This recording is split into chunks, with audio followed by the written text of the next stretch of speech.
புத்திசாலி முயலும் ரகசிய பாடலும். ஒரு பெரிய காடு. அங்கே ஒரு சக்தி வாய்ந்த சிங்கராஜா வாழ்ந்து வந்தான். அவன் பார்க்க மிகவும் பயங்கரமானவன். ஒரு நாள் அவனுக்கு ஒரு விசித்திரமான அனுபவம் நடந்தது.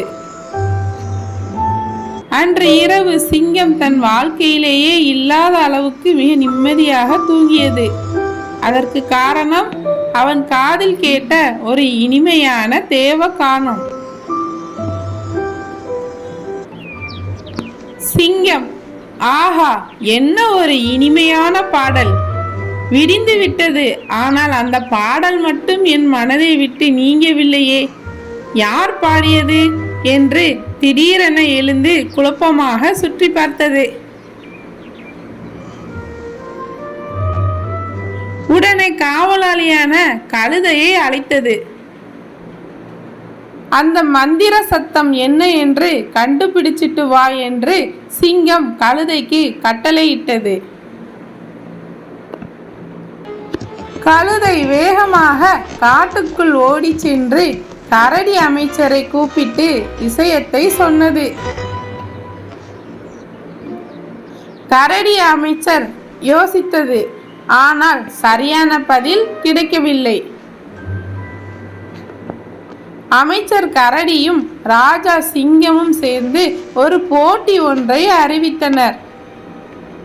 அந்த பாடலை பாடியது யார் என்று சொல்பவர்களுக்கு பெரிய பரிசு வழங்கப்படும் என்று குரங்கு தவிலடிச்சு போட்டியை அறிவித்தது.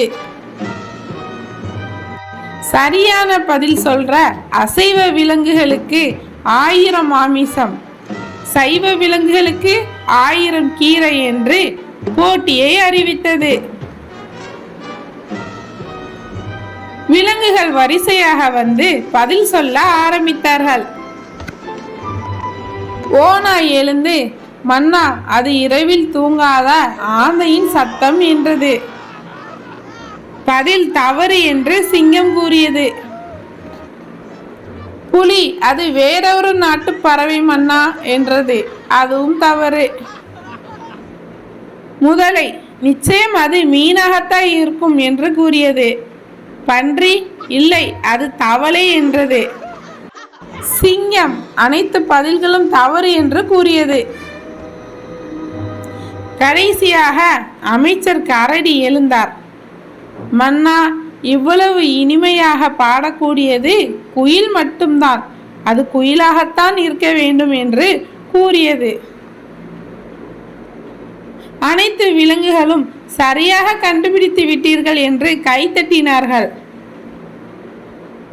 ஆனால் அப்போது ஒரு சின்ன குரல் கேட்டது. அது ஒரு குட்டி முயல். முயல், மன்னா, ஒரு சின்ன சந்தேகம். அந்த சத்தம் தூரத்தில் இருந்து கேட்டதா அல்லது உங்கள் காதிற்கு மிக அருகில் கேட்டதா என்று சிங்கத்திடம் கேட்டது. அதற்கு சிங்கம் மிகவும் அருகில் கேட்டது என்று கூறியது. முயல் சிரித்துக்கொண்டே, அப்படியானால் அது குயில் இல்லை மன்னா, இதோ பாருங்கள் என்று முயல் தன் கைகளை திறக்க உள்ளே இருந்து கொசுக்கள் பறந்தன. சிங்கராஜா ஆச்சரியத்தில் உறைந்து போனார். சிங்கம் வியப்புடன், இதே சத்தம், இதுதான் என்னை உறங்க வைத்த தேவகானம் என்று கூறியது. நரியின் மேல் இருந்த இரத்த வாசனைக்கு வந்த கொசுக்கள் சிங்கத்தின் காதருகே ரிங்காரமிட்டதை அந்த புத்திசாலி முயல் கண்டுபிடித்து விட்டது. சிங்கம் முயலுக்கு பரிசை அறிவித்தது. ஆனால் அந்த புத்திசாலி முயலோ, மன்னா, இந்த வெற்றி நம் காட்டில் உள்ள எல்லா விலங்குகளுக்கும் சேரட்டும், பரிசை அனைவருக்கும் பகிர்ந்து கொள்வோம் என்று கூறி அனைவருக்கும் உணவை அளித்தது.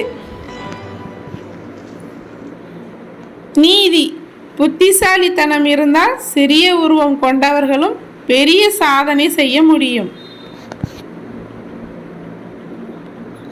இந்த கதை பிடித்திருந்தா லைக் பண்ணுங்க. இது போன்ற இன்னும் சுவாரஸ்யமான கதைகள் கேட்க நம்ம சேனலை மறக்காமல் சப்ஸ்கிரைப் பண்ணுங்கள்.